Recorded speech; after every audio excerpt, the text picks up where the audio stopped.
অজু করার সময় হাতে পানি দিয়ে আপনি একটি দোয়া পরে সেই পানিতে ফু দিয়ে চেহারায় দেন, আপনার চেহারা লাবণ্য ফুটিয়ে উঠবে, আপনার চেহারা সৌন্দর্য বেড়ে যাবে, আপনার চেহারা আল্লাহ তাআলা নূর দিয়ে ভরপুর করে দেবেন, আল্লাহ আপনার চেহারা থেকে গুনাহগুলো মাফ করে দেবেন। অনেকেই বলেন, হুজুর আমার চেহারা অনেক সুন্দর, অনেকে দেখতে সুন্দর লাগে, কিন্তু চেহারায় নূর নাই, এই জন্য দেখতে ভালো লাগে না।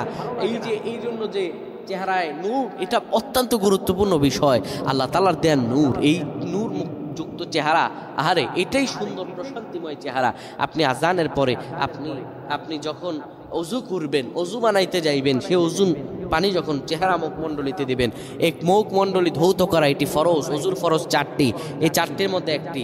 আপনি এই পানির সময় একটা দোয়া পরে আপনি চেহারায় ফু দিবেন, ইনশাআল্লাহ আল্লাহ আপনার চেহারায় নূর বৃদ্ধি করে দিবে, গুনাহগুলো মাফ করে দিবে।